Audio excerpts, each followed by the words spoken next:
You're listening to B98.7 with Todd and Erin in the morning. We have the three most awesome people in the studio today. This is very, very exciting. Together they comprise Train, but separately they are combined of awesome, sunshine, and just a little bit of like truly disturbed evil. Good morning, gentlemen. How are you? Well, wow. Just a little evil. That's not pretty a Which great. one's that?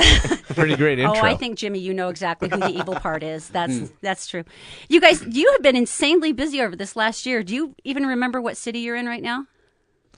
We haven't been to Salt Lake City in a long time, and it's about time we got here, but I just wish we could have done it after a few hours of sleep because I'm not going to remember any of this. Probably not. Isn't it sad that you can't even have the rock star excesses of being like really drunk and stoned and then not remembering, but you're actually awake and sober and probably had orange juice and you're still not going to remember? Yeah, that's more the truth. I mean, when we started, we don't remember that either, but that was during the drunk and stoned era. That was also because you guys were getting paid in beer back then, right? Yeah, That's right. we really were. So And now it's just exhaustion. what is it like going from being paid in beer, and granted that was 1994 to now, but to being in a position where you guys can pretty much command anything you want? Your record label actually has to be nice to you. You can have backstage waivers. I mean, what is it like to be in this position now from where you were? Did you hear that part about being nice to us, Jeremy? I don't think we look at it that way at all. I think we've always just been these three guys. We're pretty regular people, and I think that the music that we make is for regular people. And we've just been real fortunate over the years to have gotten through the tough times and not broken up. Let's talk about the tough times. How did you guys stick together during those times? I mean, seriously, you guys stayed together, and how did you do that? We actually, we had a really hard time as a band for years where we weren't getting along. We didn't really talk that much, and we actually didn't enjoy any aspect of our career anymore. And that was before we took that 3-year break. So taking that 3-year break kind of healed the band. And we all just, when we got back together to make this record, we just really had a good talk and realized that we really appreciate and love each other, and we're really lucky to have this band. We're really blessed with this career, and It was the last record. that's what to make the last record. Before the other one that was from Yeah, it's all blur. No, I've heard Yeah. of The record before this one, I think. If you're just joining us here on B98.7, we're talking to legendary now from many, many years ago, but finally now with financial and critical success. And it's funny, though, because when you guys were talking earlier, you mentioned you'd had like this guy from Island Records come in, well, man, we're going to sign you guys tomorrow. Columbia flew you guys out, and you performed, and you're thinking, oh, my God, this is it. What's really interesting is that next week we're going to shoot Behind the Music. Mm-hmm. And, I think for the first time when that came up, I thought of this band as a very interesting story. It's pretty compelling if you go back to the beginning, and, we were a band for about a year, and we got a lot of attention all of a sudden because we were a San Francisco band that could bring a lot of people into a club, and then all of a sudden, it was like, come out, man, all you got to do is show up, and you're going to get a record deal. And it didn't happen like that at all. And then once that happens, you almost have a big black mark on your forehead. And that's when you got to kind of either disappear or come up with a new plan. And that's why we didn't come out of Los Angeles, because we didn't want everybody to notice us right away. We wanted some time to figure ourselves out.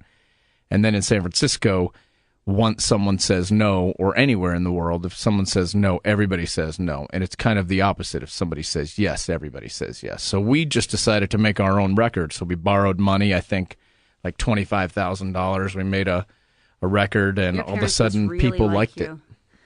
Our parents, they didn't think that they were going to get any of that money back. And it's not like we paid them back with interest or anything. I mean, they don't own stock in the band or anything. So. Yeah, that's beautiful. It's very tender. Yeah. That's got to be painful, though, because your music is like a child. I mean, it's not like you're promoting somebody else's crap. This is your stuff. And so when someone like the head of Columbia goes, I don't hear anything special, that's got to be... Oh, no, it was worse than that. It was, I didn't see anything special. He just left. They just left. That was really tough, but it was good for us. Like a lot of these things, like when we look back on them, a lot of these really rough patches we were able to turn them into like growth patches, so I think that's the great thing, especially about Pat, because it's sort of his role being the leader of the band to like sort of inspire the troops, and And he was able, I know at that point, he changed his life in many personal ways and said, if we're going to get this, we have to be way better than we are right now. And so we worked our asses off and got a lot better than that point. We didn't really deserve a record deal at that moment. We weren't ready. I don't know. You haven't heard some of the new people coming out recently. Well, yeah. Times are different. I don't see anything there at all. It's a little different now. Like, I know that, there's a lot of great music, people are throwing up on YouTube and like these guys in their mom's basement are being discovered, and that's awesome. But it's also like, it seems like record companies are also scrambling to sign anything. Like, let's go, who knows what's going to work next? Like with bands like Gautier blowing up, like who knows what's next? Like the music is, like everything's kind of happening. Cool. So you guys, when did the charity thing start with you? Because you've got anyone who can combine good deeds and alcohol is like a personal friend of mine. This is so awesome. You guys have, and is it your own vineyard or just your own wine label? Wait till marijuana's legal. Everybody's going to be a charity case. Yeah, there's going to be a brownie line like you can't believe. You'll make a killing on brownies and stuff. No, but where did this come from? Because it's a gorgeous idea. Well, a few years ago, we decided that one of the things that we have failed at over the years is bringing San Francisco to our fans around the country and around the world. And I think the best, starting at the top or somewhere in there of things that we value the most, the wine out of San Francisco is very lovely. And everyone around the world loves Northern California wine. So we decided, let's make some really nice wine, but reasonably priced. And let's not do it because we need dough. Let's do it because maybe we can combine that with helping a local charity in San Francisco. So and who is that? It's called the Family House, and we've been there, and it is so inspiring. I went there very grumpy, which is typically my attitude. And when we got there, laughing too loud there, Jimmy. Alexia, I think is her name. I think her name is Alexia. She is the head of it, and she said, "Oh, you're going to feel better once you see the kids." And I was like, "Yeah, I doubt it. I got kids. They don't make me feel any better." Been there, done it. So I went up there, and man, I was just like, "What am I complaining about? These kids are going through such tough stuff, and their parents are from all over the country, all over the world, and they go to UCSF Hospital because they can do really beautiful work on children." So anyway, we decided to combine a little bit of alcohol with some goodness, and we try to do more and more and more of that. Like we did a week's worth of shows in San Francisco, and they were able to get some money out of that. And we did a big show once, and anyway, we just try to help them as much as we can. I wonder if that's one of the things that comes back to you of how big you guys really are, though, when you see the power of what you did. Because this is a small charity. I mean, they're always going to be. They're not going to be as well funded as St. Jude's or any of the others. But I would imagine that after a week of focus with you guys and with the wine and with the shows, they must have an avalanche of donations and attention. Does that part freak you out that you can do that for something?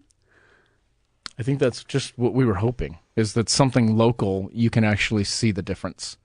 And something big like Red Cross, you just hope that it makes a difference. But we know that what we did, we presented her, the spokesperson, with a check for $50,000 on television while we were there. And it was a dummy check because it was given to us from, I think, we did a special show for like Sam's Club or Walmart or something. And so we had a dummy check from that, or from us, or I'm sorry.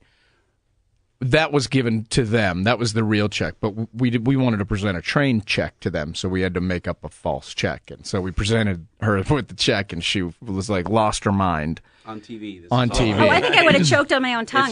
This is all on news. Yeah, it's all on the news channel. And so she's like, gonna cry. And then when they shut the cameras off, I was like, Scott says, "Hey, that was kind of a joke, so we need that check back." And, and we were all like, "Ha, ha, ha, ha, ha." And I was like, "No, he's not kidding." And I took the check and I started ripping it up. And she goes, hi, and they were like, "Oh, we're just kidding. Here's the real check." And she was like, "I have to go to the bathroom." Yeah. It was horrible, but great. Oh, if you're just joining us here on B98.7, we're talking to the gentleman from Train. If you haven't tried one of the varietals, one of their wines, it's pretty amazing. Now, the new guy, I haven't tasted. I did your Drops of Jupiter Chardonnay. What does the new one taste like?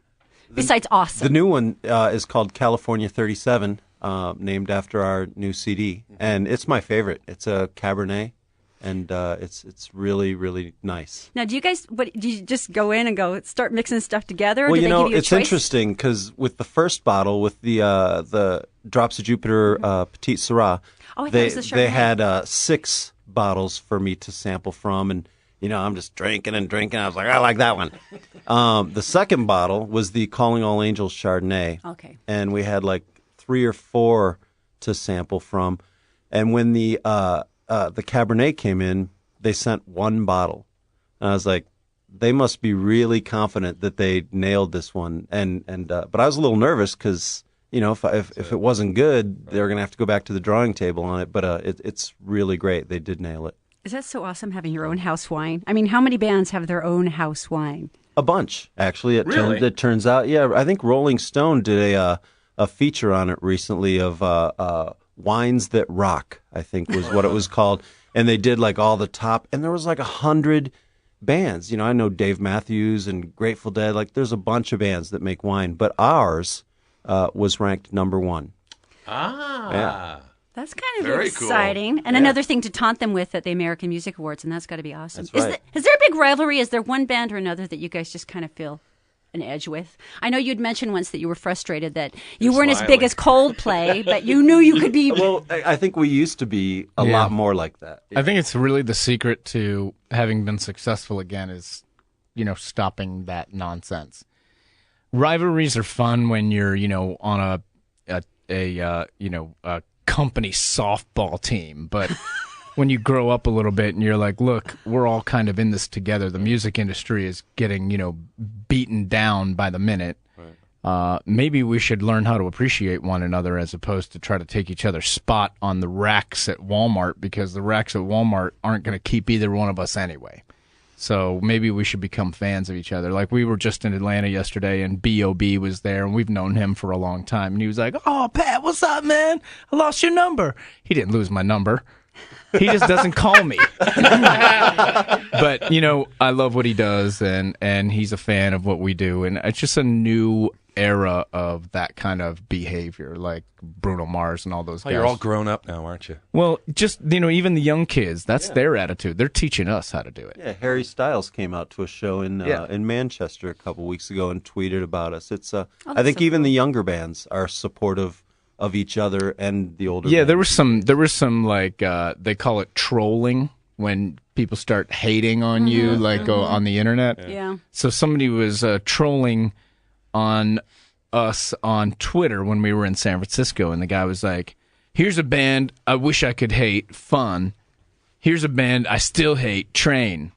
So I was like, hey, it's too bad, man, because it's easier to love whenever you're ready. There's room here for you. Right. And then one of the guys from Fun, because, they want to send to both bands. One of the guys from Fun is like, man, you got to quit hating on bands. That's a waste of damn time. Train's awesome. And then the guy was like, so I'm sorry, guys. By the time the whole thing was over and fans were at him, we realized he actually works at Twitter. And he was like, if either one of you guys wants to come up and take care of this in person and let me have it, my name's John, and you can come to. Yeah, it's really funny. Get it over with. But it's kind of the new era of like, man, Fun's not going to back the hate for Train and any more than we would back the hate for like somebody else. That's gotta Everybody's be doing their satisfying. best. By the way, I hate fun. No, but you just hate having fun. Oh, that's what. All right. So let's talk about the album, California 37. And 3 years in the making? Didn't I read that you guys were kind of writing songs and getting material together? Yeah, while we were touring the last record, Pat's kind of a little crazy. So when he goes home at night and we're all sleeping, he's like a mad scientist creating new hit songs. So you probably gave it like a year before you started writing again, I think. I just have always written, and it's always been crap. No, it's not. And it takes years to get anything worth having. You know, and what happened was we wanted to take a break after that record because we really Save Me needed San one. Francisco. Yeah, we needed a break. That was 3 years of touring. Because and it was intense. I mean, very intense. That was emotional. That was okay. All this over is the out. world. We're giving it everything here, and after a while, giving it everything's got to be a beating. It was tiring Haven't because stopped giving it everything. we had to rebuild our entire career around the world, you know, and we went into new territory that we've never been to before and start there. So it was a crazy 3 years. And then we just started submitting music to Pat, and he was doing his own thing, and we were getting music from outside writers and all this stuff. And then at the end of it, you know, we had a handful of songs, and our management and record label were like, these are so good. You guys are going straight to the studio. We got to get this thing out. Oh, I want a vacation. I'm tired. I want to lay down. I think Jimmy and I were the most vocal. We were like, what? Well, I want to take a break and drink some wine. But like, actually, it's a good idea. And then I said, why would we release a record so soon, you guys? Don't people need a break from Train? And then they reminded us it's been 3 years since you released that's gotta be surreal. Save Me San Francisco. And we were like, oh, yeah. What's the nuance on the new one? It seems a lot more playful, especially based on Drive By. I mean, Save Me San Francisco was very, I don't know. It was very emotional. It was very fun. It was very rollicking. But I don't know. Drive By is very playful. It's very light for you guys. Yeah, it's kind of difficult to be a rock band and be on lots of different formats of radio. Yeah. Oh yeah, because we've watched bands kind of in our genre either go completely pop or not go pop, and then they don't get played on the radio. So the balance of trying to be a rock band and get on the radio is very difficult. And then we're doing our best because we're doing it very sincerely. We're not trying to be pop or be on the radio. I'm In sure fact, your labels tried to make you many, many times. actually, not anymore. I mean, we went through a period where we tried to be on the radio and we failed. That's when we disappeared. We were like, radio, because really we were so not enjoying each other's company that the only time we were happy is if we were having success on the radio. So the goal became, let's get on the radio, because otherwise we're just not going to be psyched. Right. And then we decided before we made Save Me San Francisco is seriously, guys, we got to either, we need to start over. Let's change everything and just get back to the three of us. And we asked everybody to leave. Bandmates, managers, everybody. And some people left reluctantly and some people left happily. And and so we're like, we got to either love this record or we're never going to be able to, our fans aren't going to ever care again. No, so we really loved it. I got to ask, I've heard this from a lot of different label reps that they've actually brought in marriage counselors, when bands were going through a hard time. Did you guys ever have any professional intervention? I mean, not the kind that drags you to the Betty Ford Center, but the kind that's like, tell me more about your feelings. Can you express to him? No, we just... You did it on your own. It's almost like we all had the same revelation at the same time, where we were like, the problem is we were going down the wrong track. We were so focused on success and fame and fortune, and it really kind of spoiled the fun of the whole thing. It ruined the whole thing. And originally we're really into music. We love playing. We love being on stage, and we love recording, and we love putting a good song out there. And that's what's important. And boobs and jugs. But that does tend to be the reason you get into the rock. Yeah. Yeah.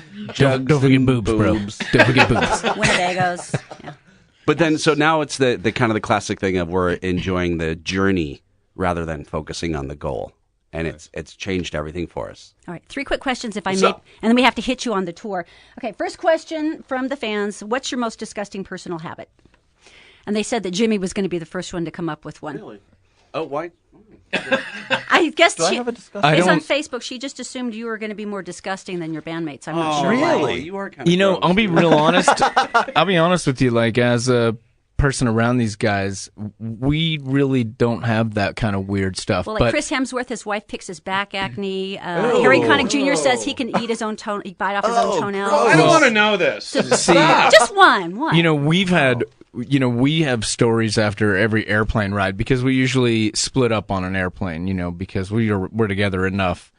But, it'd be like, oh my God, dude, this guy was, picking his whatever. He was flossing his teeth or clipping his toenails or something right next to me. Yeah. And we travel so much that I have become very vocal to people. and I try to Please just, don't take off I your try to shoes. just anything. Yeah, really? You're going to clip those nails next to me while I'm eating on the plane? Wait, yeah, Like, there's a guy who was flossing, I think next to Jerry. Somebody died next to our keyboard player. Yeah. That's true, too. That's so We've had awesome. While strange flossing? airplanes. That's just unacceptable. That is so. It's dangerous. He went real deep. All right, question number 2. What song makes you want to throw up in your mouth every time you have to play it? No matter how much you love your own music, it. there's got to be one song over and over in concert that Man, makes you want to kill yourself. I got to tell you, I have one, and it's kind of new. It makes you want to kill yourself. It's kind of recent. And it's not the song's fault because, I actually love, I love all of our songs. Even a lot of them that didn't make records, I still love. But we've been playing this song, She's on Fire, off the Drops of Jupiter record for a long time. And we have like this new album, and we're so excited to play all the new stuff. We always are. And we've been putting together our new show, our new concert, and it's so great, and the set's so good. But every once in a while, when we do corporate private shows, we have to go back to a couple of the old standards, And we did She's on Fire last night, and I was just I almost threw up in my mouth. You had a new bridge idea, Jimmy's bridge idea. Scott, you go into double time on the drums, and then Pat, you kill me. Yeah. Yeah. So I'm going to do that next time. All right. Coolest thing you got? Because there's always eventually one point where you get like a little chunk of money. And what is the coolest thing you bought with that first big chunk of money? Like you finally got a check and you're like, I've always wanted to get this thing. A divorce? Nice. Okay. All right. Those are expensive. Yes. They are pricey. They are pricey. Michael Bublé lied and told us that he bought a children's orphanage for his family, and they were all crying. And then he said, "No, I lied. I just gave him $1 million for Christmas." Huh. Which was probably a lie too. Don't trust that Bublé. That guy makes good money. He does arenas all over the world. He's a big star. I just paid off my credit cards. I remember Meet Virginia. Scott and I were painting houses, and I think I had $20,000 in credit card debt, and Don't you have people who pay those things for you now? I don't even know They're their called wives. I They also charge them and then pay them. For fun. Yeah, we're $20,000 in credit card debt. Damn, I don't even have a credit card. Oh yeah. You do now, honey. Yeah, we do. What about you, Scott? What did you get? My first really cool thing, I think my only cool thing was a Porsche. Nice. Like a Porsche 911. 911. And I just wrote a check for it. But it was really stupid. I mean, I thought that money would just keep coming forever. I ended up broke. What color? What year? It was a black 92. Did you stay there and pet it like a kitten? Yeah, I would like slowly I would take my pants off and then rub my ass cheeks against it softly. Yep. And say, "Hello, baby. Isn't there? Yeah, I How's get my that. baby?" I'm with you. Let's go back to the credit cards. That was all right. What about I think you, there's a Jimmy? version of the My Private Nation record where there's some video stripped on the end, right? Yeah, Of it's that? good stuff. Yeah, Scott and- walks everybody through and his Scott- house and his car. Every room that he goes into. This is where the magic happens. Then he gets kitchen. into the car. And This is where the magic happens. He's driving over the bridge in his new Porsche, like singing at the top of his lungs. It's across pretty Golden funny. Gate Bridge, yeah. That was fun. All right. So the tour starts in the fall. You also Actually, no. The tour starts in June. Are you guys Does up it? for this? We've already been on tour. We just finished the European tour. Oh, jeez. And then next week we go to Australia and Asia. that's right. And then the U.S. tour will start in July. And as a matter of fact, there's an announcement we can make, and that's the fact that you're going to be here in Salt Lake City on September 20th.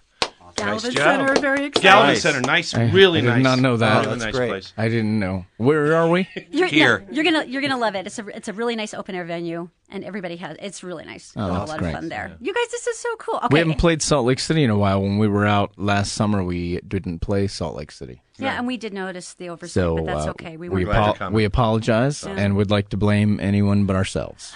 Jeremy. And that guy. Are the wives all going? All right. Are the wives going on the Asian tour? The wives always go on the Asian tour. That's what I hear. Why? Is that right? Why? Your wives stay home from the Asian because the Asian tour is always the tour where you don't trust your husbands. Oh, really? Oh. Is that true? You're all carefully looking in No, different You know, directions. the truth is we're always so busy when we're on tour, I mean, there's really no time for trouble. Get in There's no trouble. time for sexy pants. No. No. All right, that was possibly the best answer I think I may have heard. Guys, thank you. You were absolutely You're amazing. so nice. Thank you so much for being here. Yeah, thank you. That was a really nice interview. The camera guy sucked, though.